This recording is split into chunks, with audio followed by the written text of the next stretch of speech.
அனைத்துலக உயிரோடை தமிழ் IELTS தமிழ் உயிரோடை தமிழில் அன்பர்களே, அரசியல் களம் இன்றைய அரசியல் கள நிகழ்ச்சியில் கனடாவிலிருந்து அரசியல் ஆய்வாளர் நேரு குணரத்னம் அவர்கள் இணைகின்றார். வணக்கம் நேருவர்களே. வணக்கம். ஒரு நிகழ்ச்சியில் இணைந்திருக்கிறோம். நேருவர்களே, இன்றைய நிகழ்ச்சியில் நாங்கள் அனுரகுமார திசாநாயக்காவுடைய ஓராண்டு அவருடைய ஆட்சி பூர்த்தி செய்யப்பட்டிருக்கின்றது. அந்த விடயத்தை நாங்கள் சுருக்கமாக பார்க்கலாம் என்று நம்புகிறேன். ஓராண்டு பூர்த்தி செய்திருக்கின்றன்னு சொல்லும் பொழுது அவருடைய தேர்தல் காலத்தில் அவருடைய பிரச்சார பணிகளை நீங்கள் பார்த்தீர்கள் என்றால் அந்த நாட்டை எந்த ஒரு விதத்திலும் ஒரு சிக்கல் இல்லாமல் சுமூகமாக அந்த நாட்டை வழிநடத்துவேன் என்று தான் அவருடைய பிரச்சாரங்கள் இருந்தது. சில சம்பவங்களை நீங்கள் எடுத்து பார்த்தீர்கள் என்றால் ஊழல் ஒழிப்பது தொடர்பாக எல்லாம் நிறைய பேசினார்கள். சிலர் குறிப்பாக சிங்கள மக்கள் மத்தியில் ஓரளவுக்கு திருப்தியாக இருக்கிறார்கள். ஆனால் தமிழ் மக்களுக்கு இதுவரையில் ஒன்றுமே செய்யவில்லை என்று தமிழ் மக்கள் அடிக்கடி கூறுவதை நான் கேட்டிருக்கிறேன். என்னுடைய கேள்வி இன்று உங்களிடம் என்னவென்றால், அனுரகுமார திசாநாயக்காவுடைய அரசாங்கம் அறுதி பெரும்பான்மையோடு இருக்கின்ற அரசாங்கம் ஓராண்டு பூர்த்தியாக இருக்கின்றது. இதுவரையில் அவர் சாதித்த அந்த கட்சி சாதித்த விடயம் ஏதாவது உங்களால் அவதானிக்கக்கூடியதாக இருக்கிற சுட்டிக்காட்ட முடியுமா? அதாவது ஒரு நாட்டினுடைய அபிவிருத்திக்கு சில மூல காரணம், அதாவது அத்திவாரம் என்று சொல்லலாம். இந்த அத்திவாரம் சிறப்பாக இருந்தால் தான் எந்த ஒரு நாடும் சிறப்பாக முன்னகர முடியும். ஆகவே அந்த அத்திவாரங்களில் முதன்மையான சில விடயங்கள் இருக்கிறது. குறிப்பாக கல்வி, சுகாதாரம் என்று எடுத்துக்கணும்னா இவையெல்லாம் ஒரு நாட்டுடைய அத்திவாரம். குறிப்பாக கல்விதான் இந்த ஒரு நாட்டை தக்க வைப்பதும் அதை முன்னகர்த்தி செல்வதற்கும் ஒரு மூல காரணமாக இருந்தால் அது தனக்கான வினைத்திறனானவர்களை தன்னுடைய நாட்டில் உருவாக்கி கொள்வதும் தன்னுடைய வளர்ச்சியை நோக்கி, அதாவது இன்றைய உலக ஒழுங்கில் என்ன வளர்ச்சியோ, எந்த பாதையில் உலக ஒழுங்கு நகருவதோ அல்லது உலக பொருளாதார நகருவதோ அதுக்கேற்ற வகையில் அந்த நாடு தன்னை தயாரித்துக் கொள்ளவில்லை என்றால் அது இந்த பொருளாதார ஒழுங்கிலிருந்து நகர்த்தப்பட்ட ஒரு நாடாக மாறிவிடும். அவே அவ்வாறு வைக்கின்ற பொழுது அதற்கான ஒரு வளத்தை தரக்கூடியது அதை உருவாக்கி கொள்ளக்கூடிய கல்வித்துறை தான். அவே அவ்வாறு பார்த்தோம்னு சொன்னா இந்த சீனாவுடைய அசுர வளர்ச்சியும், சீனா தன்னை இன்று அமெரிக்காவினுடைய பல்வேறு முகங்களில் ஒரு போட்டியாளராக வைத்துக் கொள்ளுன்னு சொன்னால் சீனா இந்த அபிவிருத்தியில் அல்லது இந்த துறைகளை தன்னை முன்னகர்த்தி நாளை உருவாகக்கூடிய புதிய துறைக்கும் இன்றைய தன்னை தயாரித்துக் கொள்வதனுடைய ஒரு பின்புலம் தான் அதனுடைய வளர்ச்சி. ஆகவே அவ்வாறு பார்க்கின்ற பொழுது தென்னாசியாவில், குறிப்பாக ஆசிய வட்டைகள் ஒரு காலத்திலும் பின்னர் தென்னாசியாவிலும் முதன்மையான நாடாக விளங்கியது இலங்கை. அதுக்கு காரணமாக அமைந்தது கல்வித்துறை. இப்ப இலங்கைக்கு ஒரு சவால் இருக்கிறது என்று சொன்னால், இப்பொழுது இருக்கக்கூடிய அனுரகுமார திசாநாயக்கனுடைய அனுரா ஜனாதிபதியாக ஒரு ஆண்டாகிவிட்டது செப்டம்பரில். இப்பொழுது பாராளுமன்றம் தேர்தல் நவம்பர் 14 நடைபெற்று அதனுடைய இன்றைக்கு 14 இப்பொழுது ஒரு ஆண்டை பாராளுமன்றம் பூர்த்தி செய்திருக்கிறது. ஆகவே ஒரு முழுமையான அமைச்சரவை அமைந்து இலங்கையில் ஒரு ஆட்சி முறைமை வந்து ஒரு ஆண்டுகளாயிருக்கிறது. இந்த ஓராண்டு இவ்வாறு நடந்திருக்கார்கள் என்பது ஒன்று. இப்பொழுது அடுத்த ஆண்டுக்கான 26ஆம் ஆண்டுக்கான வரவு செலவு திட்டத்தை சமர்ப்பித்திருக்கிறார்கள். அடுத்த ஆண்டு முதன்மையானது. ஒரு காரணம் என்று சொன்னால், இலங்கை தீவுக்கு IMF இதுவரை வழங்கி வருகின்ற உதவித்தொகை 2027 முடிவுக்கு வந்துவிடும். 4 ஆண்டுகளுடைய இது பூர்த்தியாகிவிடும். அவை 27ஆம் ஆண்டு IMF இது நின்று போகின்ற பொழுது ஒரு சவால் உருவாகுது.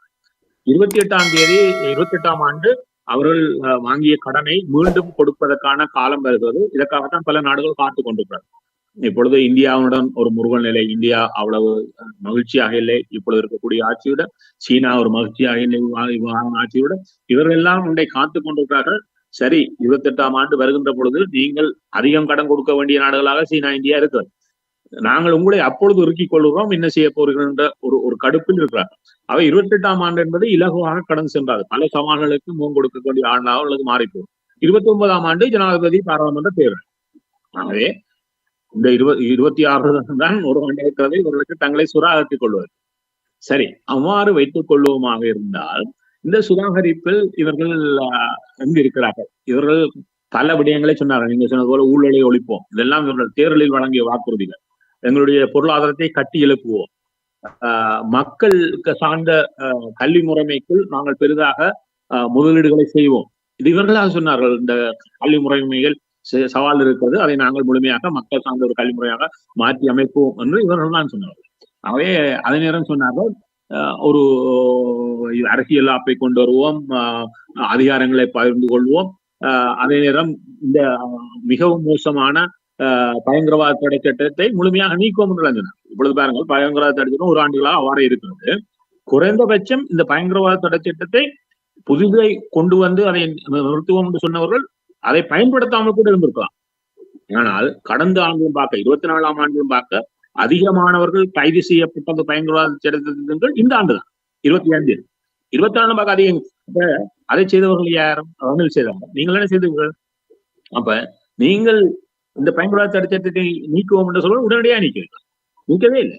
சரி, அதை பயன்படுத்தாம கூட இருந்திருக்கலாம், அதையும் செய்யவில்லை. இப்பொழுது இந்த ஆட்சி எங்கே போய் கொண்டிருக்கிறது உங்களுக்கு புரிய வேண்டும். இப்பொழுது சரி, நான் ஒரு விடயத்தை மாற்றம் புரிதலுக்காக சொல்லித்தாரு. இந்த கல்வி ஒரு நாட்டினுடைய மூலம். இந்த கல்விக்காக உலகத்தில் ஒவ்வொரு நாடுகள் பெரும் எண்ணிக்கையிலான தங்களுடைய செலவீனங்களை, தங்களுடைய அந்த ஆண்டுக்கான வரவு செலவு திட்டத்தில் செலவீனங்களுக்கு ஒதுக்கின்ற வகையில் பெரும் எண்ணிக்கையை செலவழிக்கிறார்கள். ஏன்னு சொன்னா அது முக்கியமானது. இப்பொழுது எங்களை போன்ற வளர்ந்து விட்ட நாடுகளில் மிக உச்சமாக செலவழிப்பார்கள். ஆனால் ஒரு சராசரியாக ஒரு 6% செலவழிக்கப்பட வேண்டும் என்பதை யுனெஸ்கோ வலியுறுத்துகிறது. இந்த 6% செலவழிக்கப்பட வேண்டும் என்பதை இப்பொழுது கல்வி அமைச்சராக இருக்கக்கூடிய இலங்கையினுடைய பிரதமர் ஹரணி ஒத்துக்கொண்டிருக்கிறார். அவரே வெளிப்படையாக சொன்னார், 6% செலவீனங்கள் தான் எங்களுடைய இலக்கு என்று அவர் சொன்னார். நான் சொல்லுவேன். ஏன்னா நம்மவர்கள் சில பேர் இந்த சப்பை கட்டுவர்கள் இருப்பார்கள், இவர்கள் சும்மா சொல்கிறார்கள். நாங்கள் ஆதாரத்துடன் சில விஷயத்தை சொல்லித் தருகிறேன், புரிந்து கொள்ளுங்கள். அவ்வாறானவர்களுக்கு மட்டும், ஏனையவர்களுக்கு இதை பற்றி பேசாமலே இருக்கிறோம் என்றவர்களுக்கு புரிதலுக்கு சொல்லுவேன். இப்பொழுது இலங்கை தீவில் இந்த கல்வி ஒரு காலத்தில் நான் சொன்னேன் சிறந்து விளங்கியது. அதுக்கு காரணம் எவ்வாறு அமைந்ததுனால், இந்த 50களில் எல்லாம் இலங்கையில், அதாவது 55ஆம் ஆண்டு தொடக்கம் 70ஆம் ஆண்டு வரையும் எவ்வாறு இருந்ததுன்னு சொன்னா, இலங்கையில் இருக்கக்கூடிய மொத்த செலவினங்களில் 15% கல்விக்காக ஒதுக்கப்பட்டது. அவ்வாறு பார்த்தால் அது இப்ப நான் ஜிடிபியில் தான் 6% சொன்னேன். அவ்வாறு சொன்னா இலங்கையில் கிட்டத்தட்ட ஒரு 3.5% ஜிடிபி கல்விக்காக 55-70 ஆண்டுகளில் ஒதுக்கப்பட்டிருக்கிறது. அது 2022ஆம் ஆண்டு எவ்வாறு குறைந்தது என்று சொன்னால், ஜிடிபியில் 1.5% தான் ஒதுக்கப்பட்டது 22ஆம் ஆண்டு கோத்தாவின் கீழ். கோத்தா தான் படிக்கவில்லை என்ற ஒரு உச்சத்தை பெறவில்லை என்றாண்டி கோத்தா எவ்வாறு கொண்டு சேர்த்தாண்டது. சரி, இது பார்த்தால் அந்த 22ஆம் ஆண்டு ஒதுக்கப்பட்ட தொகையில் அது எவ்வாறு அமைந்தது என்று சொன்னால், உலகத்தில் இலங்கை 186 நாடுகளில் இந்த மிக குறைந்த இதை கல்விக்காக ஒதுக்கிய இடங்களில் 3வது இடத்தில் கீழிருந்து வந்திருந்தது. இலங்கைக்கு கீழே இருந்த 2 நாடுகள், கல்விக்கு இவ்வளவு தொகையை ஒதுக்கிய 2 நாடுகள், லாவோஸும் ஹெய்ட்டியும். ஹெய்ட்டியை பற்றி இந்த வட அமெரிக்காவில் புரியும், ஐரோப்பியர்களோட தெரியுமோ தெரியாது, அவ்வளவு தூரம் அங்க எதுவும் ஒழுங்காக இயங்குவதில்லை அந்த நாட்டு. அப்ப இப்பொழுதும் இலங்கை கடைசியில் இருக்கக்கூடிய 10 நாடுகளில் ஒரு நாடாகத்தான் இன்றும் இருக்கிறது. அப்ப எவ்வளவு தூரம் நாங்கள் கீழிறங்கி இலங்கையினுடைய இது வந்து சேர்ந்திருக்கிறேன்னு பாரு. அப்ப இதிலும் பார்த்தீங்கன்னு சொன்னா ஒரு விடயம் இருப்பது, எப்பொழுது இலங்கையில் அதிகபட்சமாக ஒரு இது ஒதுக்கப்பட்டதுன்னு சொன்னால் அது 72ஆம் ஆண்டு ஒதுக்கப்பட்டது. அதுக்கு காரணம் யாரென்றும் புரியும். ஏன்னால் சினிமாவோ இருந்த காலத்தில் அது ஒதுக்கப்பட்டது. அப்போ 72ஆம் ஆண்டு ஒதுக்கப்பட்டதுக்கு பின்புலத்தில் இன்னொரு விடயம் இருக்கிறது. நீங்கள் பாத்தீங்கன்னா தெரியும், 5.16 ஒதுக்கப்பட்டது. ஜிடிபியில் 5.16 இங்கே 72ஆம் ஆண்டு ஒதுக்குகிறது. அதுக்கு காரணம் 71ஆம் ஆண்டு தரப்படுத்தல் திட்டம் கொண்டு வரப்பட்டு தமிழ் மாணவர்கள் பல்கலைக்கழகம் புறக்கணிக்கப்படுகிறார்கள். ஏன்னா அதிக தமிழ் மாணவர்கள் பல்கலைக்கழகம் வருவார்கள், அவர்களை நிறுத்துவதற்கு என்று சொல்லி ஒரு தரப்படுத்தல் முறையை உருவாக்கி அதிக எண்ணிக்கையில் பெறுபவர்களே தமிழ் மாணவர்கள் அனுமதிக்கப்படுகின்றது. சிங்கள மாணவர்கள் அதிகமாக முதல் தடவையாக அனுமதிக்கப்படுகிறார்கள் பாராளுமன்ற பல்கலைக்கழகங்களில். அவர்கள் அதிகமாக படிப்பதற்கான ஒரு நிதி ஒதுக்கீட்டை அவர் செய்கிறார். அதனால் 5.16 ஒதுக்குறார். பாருங்கள் எவ்வளவு இனவாதத்தில் எவ்வளவு தூரம் இலங்கையில் கல்வி வரையும் இனவாதம் கைக்கொள்ளப்பட்டிருக்கிறது என்றதுக்கு ஒரு பின்புல விடயமாக உங்களுக்கு சொல்லித்தருது. ஆகவே இந்த விடயத்தில் ஒரு குறைபாடு, அதுக்கு பின்னர் 70களுக்கு பின்னர் ஒரு போரியல் சூழல் அது சரியாக கைவிடப்படாமல் குறைந்து வந்து போருக்கு பின்னரான காலம். இப்பொழுது 2022 போருக்கு 1.5 ஒதுக்கி இருக்கிறாருன்னு சொன்னா யோசித்து பார்க்க வேண்டியது. இதை பற்றி யாரும் பேசினார்களா? ஆனால் இது ஒரு தவறாக, இது ஒரு பெரும் பாதிப்பாக அமையும் என்பதை புரிந்து கொண்ட அவர்கள் முதல் தடவையாக ரணில் அதை பேசினார். அப்பொழுது பேசினார் 2019 அவர் இறுதியாக ஆட்சியை விட்டு போகின்ற பொழுது கல்வியில் மறுசீரமைப்பு கொண்டு வர வேண்டும், பெரும் மறுசீரமைப்பு கொண்டு வர வேண்டும், இல்லாட்டி இந்த நாட்டுக்கு அது பெரும் பங்கத்தை உருவாக்க வேண்டும் பேசினார். பின்னர் கோத்தா 19 பின்பகுதியில் ஆட்சிக்கு வந்ததன் பின்னர் 21 கோத்தா பேசினார். பின்னர் ரணில் 23ஆம் தேதி மீண்டும் ஜனாதிபதி ஆன பிறகு மீண்டும் அதை எடுத்து பேசினார், இதுக்கான நாங்கள் உடனடியாக உழைக்க வேண்டும் என்று. அதைத்தான் என்பிபியும் இப்பொழுது ஒரு ஆண்டுகளாக தொடர்ந்து பேசிக் கொண்டிருக்கிறது. ஆனால் நிலைமை எங்க இருக்கிறது பாருங்கள்.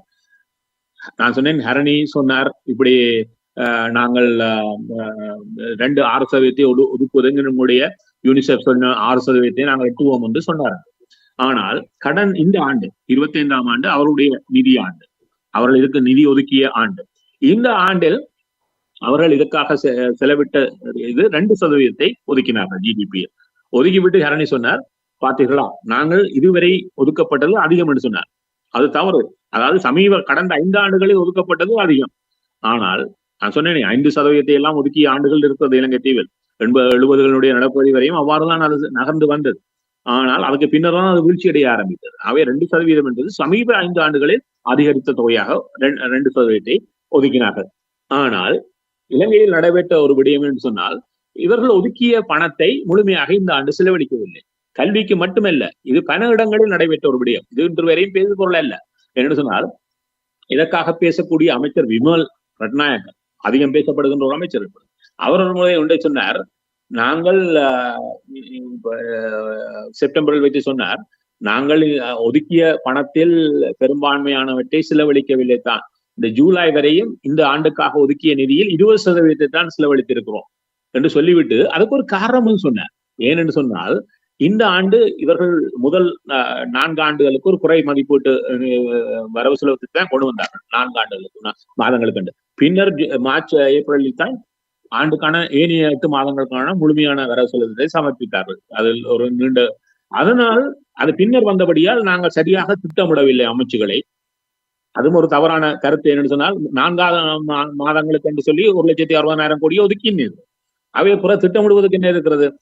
அந்த பணத்திற்கான வேலை திட்டத்தை நீங்கள் உருவாக்கி இருக்க வேண்டும் தானே.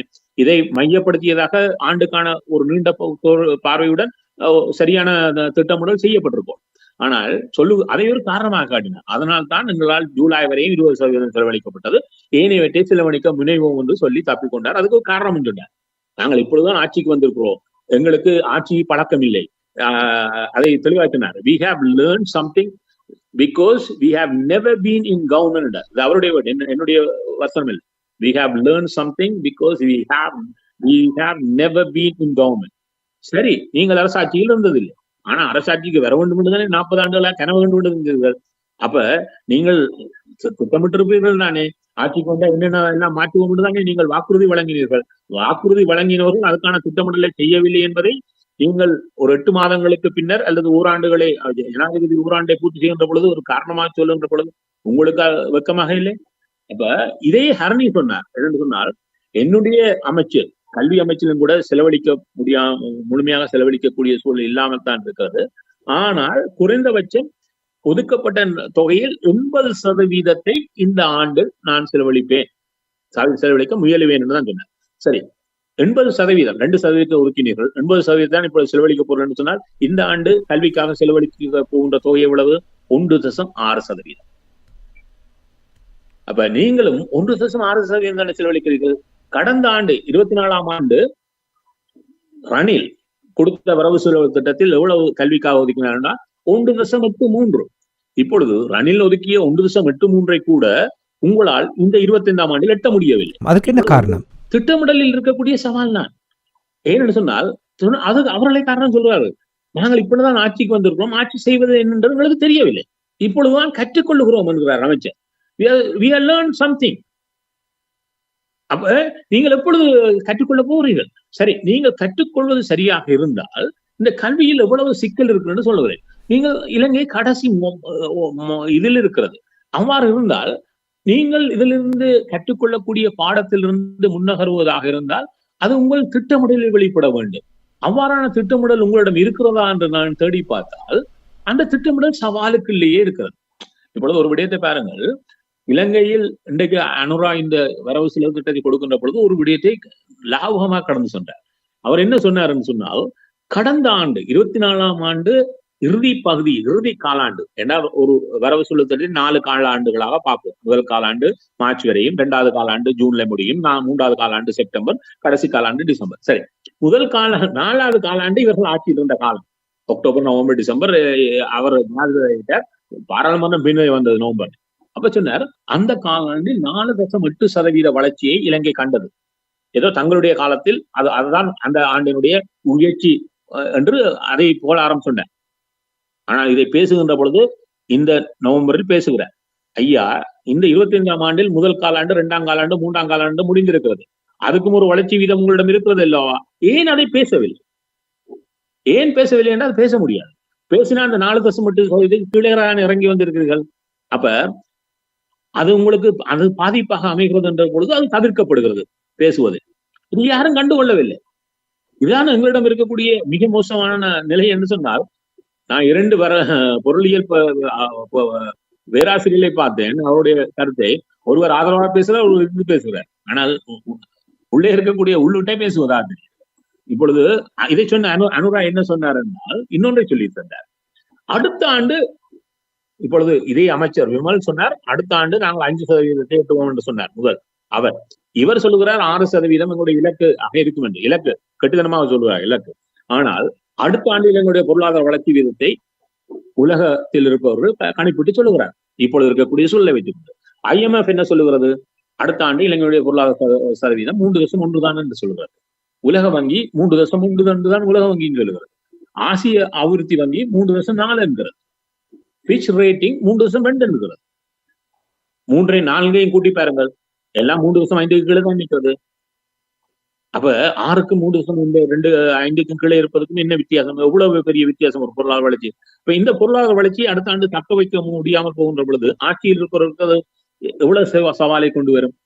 அப்ப இந்த சவாலுக்குள் இவர்கள் நகர முடியுமா? இப்ப நான் கனவு உலகத்தில் கதை சொல்லலாம், ஆனால் நிஜ உலகத்திற்குள் ஒரு சவால் இருக்கிறது. அந்த சவாலை எவ்வாறு நாங்கள் கடந்து செல்ல போகிறோம் என்பதுதான் இருக்கிறது. இது எங்கு இப்ப இதே வருகிறேன். சரி, இந்த இவருடைய இந்த விவகாரத்தில் இவர்கள் மாற்றத்தை உருவாக்க முடியுமா என்று பார்த்தீங்கன்னு சொன்னால், கல்வியில் இந்த ஆண்டு ஒதுக்கப்பட்ட 22ஆம் ஆண்டுக்கு ஒதுக்கப்பட்ட நிதி 27,333 கோடி.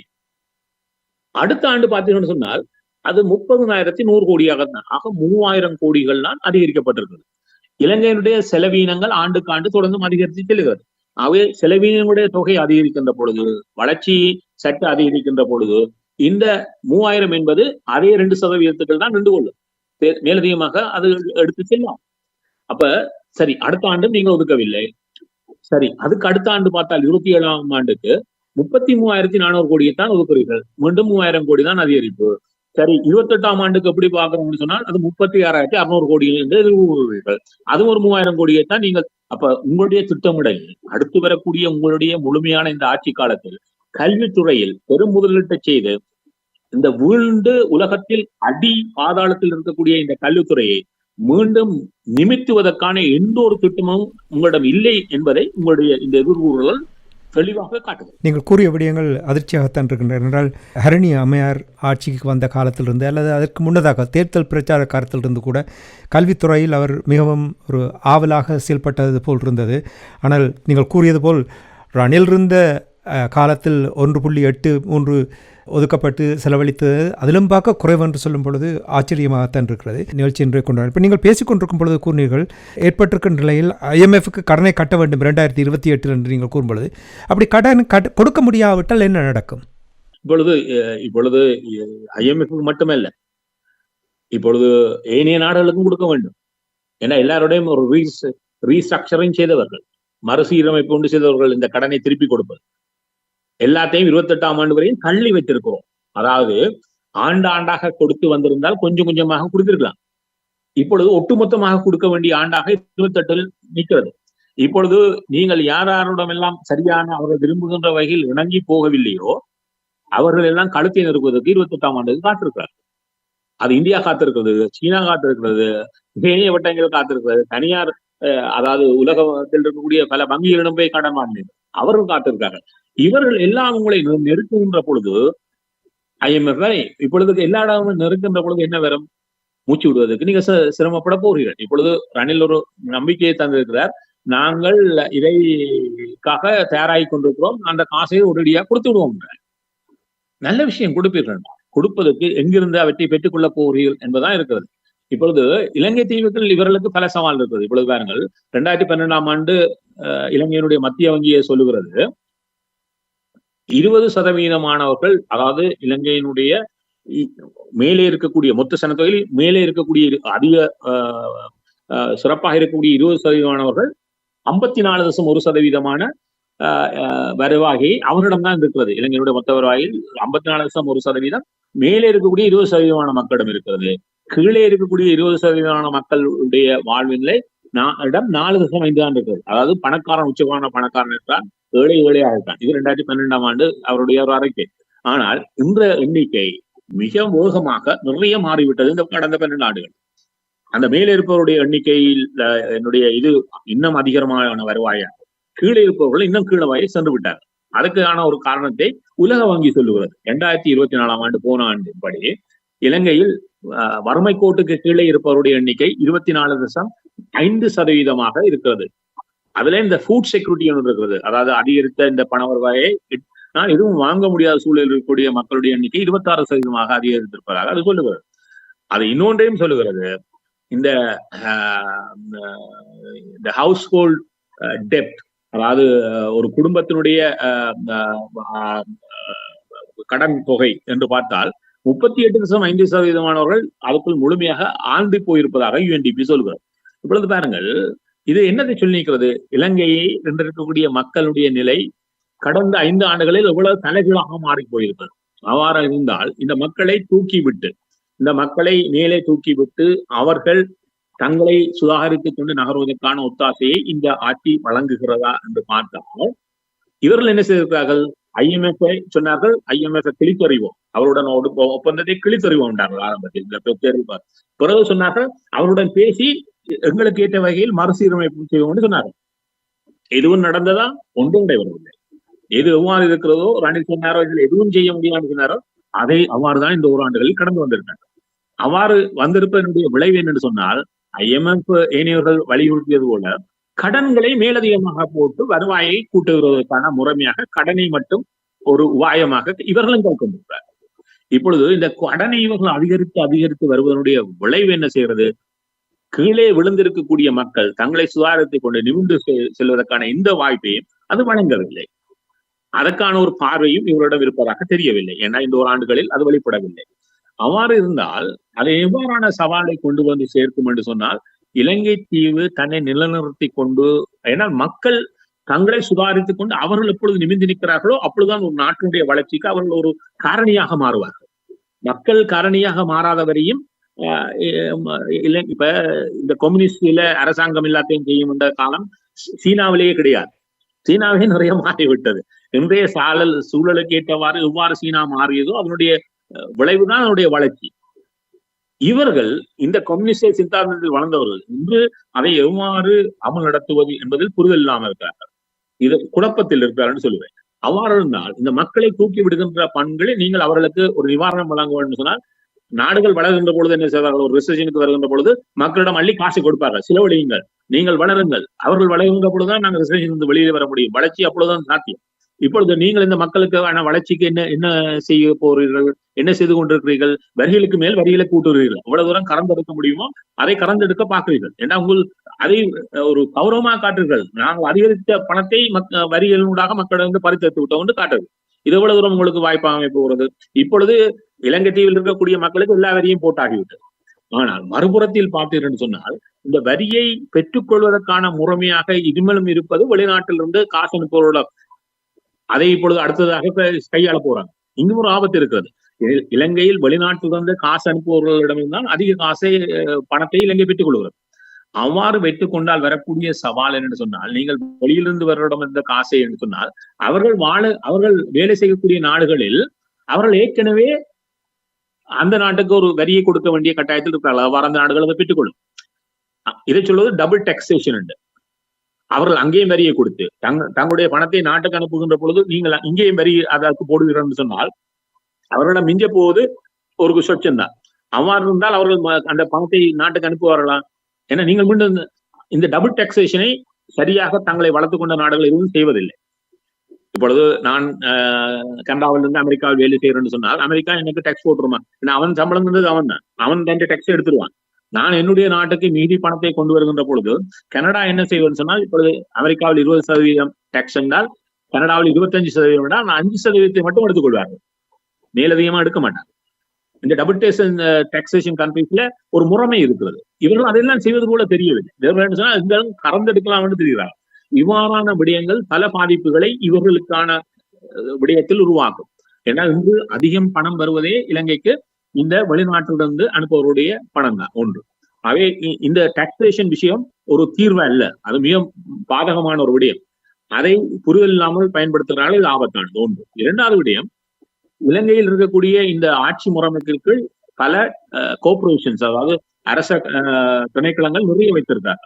இந்த திணைக்களங்களில் இந்த ஆடிட் என்று சொல்வார்கள், ஒவ்வொரு நாட்டிலும் ஒரு தனித்துவமான அமைப்பு தங்களுடைய அந்த நிதி நிர்வாகங்களை முழுமையாக ஆய்வு செய்து அறிக்கை வெளியிடுவார்.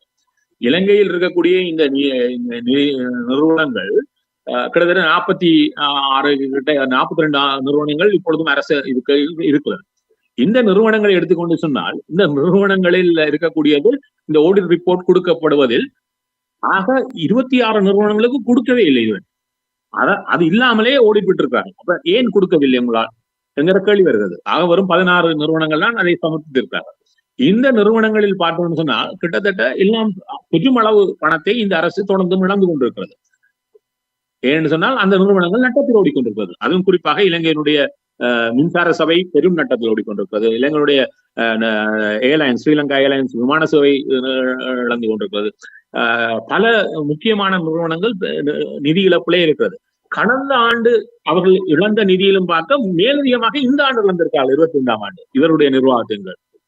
இது ஆபத்தானது. ஏன்னு சொன்னால் நீங்கள் இது IMF வரையும் உங்களை எதிரொலிக்கும். ஏன்னா தொடர்ந்து இந்த இழப்புகளை நீங்கள் அனுமதித்துக் கொண்டிருக்கிறீர்கள் ஒன்று.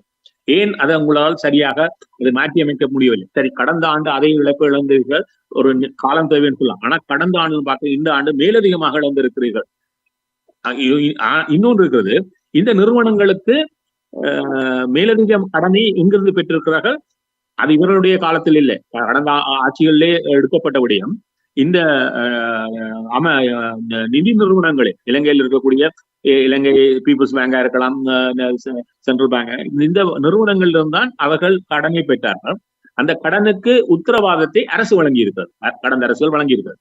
இப்பொழுது அவற்றை நீங்கள் இவர்கள் கட்ட வேண்டிய கட்டாயத்தில் இருக்கிறார்கள். எப்பொழுது கட்ட வேண்டும் சொன்னால் அடுத்த ஆண்டுக்கு கட்டி முடிக்க வேண்டும். அதான் அந்த ஒப்பந்தத்தினுடைய விளைவு. இப்பொழுது இந்த கடன் தொகை என்பது மிக மோசமாக அதிகரித்து வருகிறது. இப்பொழுது அந்த அதிகரித்து வரக்கூடிய இந்த தொகை இவர்கள் கட்ட வேண்டிய ஆண்டாக அடுத்த ஆண்டு இருக்க போகுது. அவை அடுத்த ஆண்டு செலவினங்களில் பெருந்தொகையை வெளிநாட்டு பெற்ற கடன்களுக்கான வட்டிகளாக கொடுப்பது மட்டுமல்ல, இலங்கையில் இருக்கக்கூடிய வங்கிகளுக்கு கொடுக்க வேண்டிய பணம் ஒன்று பெரிதாக இருக்கிறது.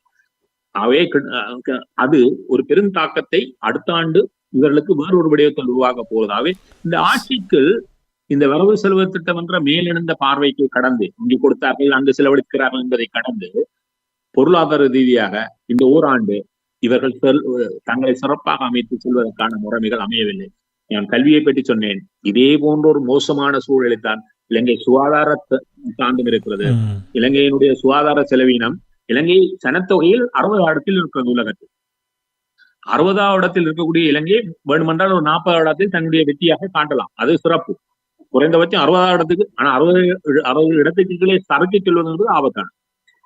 சுகாதாரத்தில் செலவீனங்களில் இலங்கையினுடைய இடம் உலகத்தில் 155.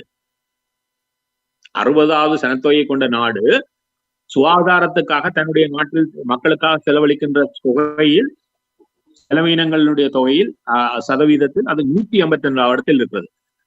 இது எவ்வளவு தூரம் சுகாதார துறையும் கல்விக்கு அடுத்த நிலையில் சிதைந்து போயிருக்கிறது என்பதனுடைய ஒரு வெளிப்பாடு. இவை ஆபத்தானவை. சமீப வாரங்களாக ஒவ்வொரு வாரமும் இந்த சுகாதாரத்துறை சார்ந்த ஒவ்வொரு நிபுணர்கள் இலங்கையினுடைய சுகாதாரத்தில் இருக்கக்கூடிய ஆபத்தை தொடர்ந்து சொல்லிக் கொண்டிருக்கிறார். அவை நீங்கள் ஓராண்டு பூர்த்தி செய்திருக்கிறீர்கள் ஆட்சியில், உங்களுடைய சுகாதாரத்துறையில் இருக்கக்கூடிய சவால்கள் தொடர்ந்தும் பட்டியலிடப்படுகிறது, அவருடைய ஆபத்துகள் தொடர்ந்து சுட்டி காட்டப்படுகிறது. அவ்வாறு இருந்தால் இந்த ஓராண்டுகளில் அந்த விடயத்திலே நீங்கள் மோசமாக ஒரு நாட்டினுடைய 2 முக்கியமான விடயம், கல்வி, சுகாதாரம், இதில் எந்த ஒரு வளர்ச்சியும் காட்டவில்லை. சவால்கள் அதிகரிப்பதைத்தான் இந்த ஓராண்டு இவர்களுக்கு ஒரு படிப்பினையாக சொல்லித் தந்திருக்கிறது. இது மக்கள் புரிந்து கொள்ள வேண்டும். ஏன்னா வறுமையாக மேல்நம்ப வாரியாக நாங்கள் பல விடயத்தை பார்க்கிறோம். ஆழமாக ஒரு தேசத்தினுடைய அத்திவாரம் மோசமாக சிதைந்து இருக்கிறது. அது தொடர்ந்தும் சிதைவிலேயே வைத்திருக்கப்படுகிறது என்பதுதான் இந்த ஓராண்டு ஆட்சி சொல்லுகிறது. அடுத்த ஆண்டு அவர்களுக்கு மேலதிக சவால்கள் வருகிறது என்பதையும் சொல்லி தந்திருக்கிறேன். அவை இந்த அடுத்த இந்த ஓராண்டுகளில் கான்ஸ்டிடியூஷன் எதுவும் எந்த வகையிலும் நகரவில்லை, அவ்வாறே கிடக்கிறது. இந்த ஆண்டின் எதுவும் நடைபெறப் போவதில்லை.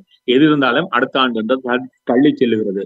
இது இவர்களுடைய முறைமையில் இருக்கக்கூடிய சவால்களுடைய உச்சத்தை காட்டுகிறது. இது புரிதலுடன் இப்பொழுது இன்னொன்றை பார்த்துக் கொண்டால் ஒரே ஒரு சிந்தனை தான் யோசிக்கிறார்கள். ஏனையவர்களும் பார்க்க இவர்கள் சிறப்பு.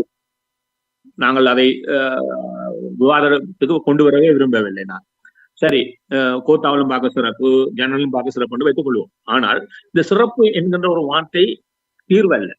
சிறப்பு என்பது செயற்பாட்டில் வெளிப்பட வேண்டும். அப்பொழுதுதான் மாற்றம் ஏற்றுக்கொள்ளப்படும், மாற்றம் கிரகிக்கப்படும். அது அடுத்த கட்டத்துக்கு எங்களை நகர்த்தி செல்லும் என்பதுதான் விடயம். அவை இவ்வாறு தாழ்நிலையிலேயே இவர்களும் தொடர்ந்து மக்களை வைத்திருப்பார்களா என்றால், இந்த தீவினுடைய முன்னேற்றத்தை வைத்துக் கொண்டிருப்பார்களா? எதிர்காலம் இன்னும் பெரும் ஆபத்தை சுட்டி காட்டுகிறதை ஒழிய, என்று இவ்வாறு ஒரு பொருளாதார சவால் டிஃபால்ட்டுக்கு வந்தோமோ, இந்த ஏனையவர்களுக்கு கொடுக்க வேண்டிய பணத்தை டிஃபால்ட்டுக்கு வந்த பொழுது இலங்கை திவாலாகி போனதோ 22, அதே போன்ற ஒரு சூழல் 28 காத்திருக்கிறது.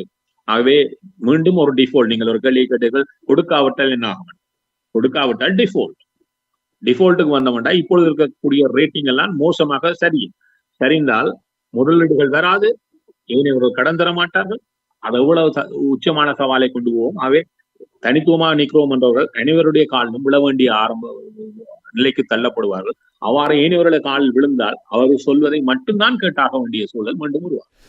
நன்றி நேரு குணரட்னம் அவர்களே.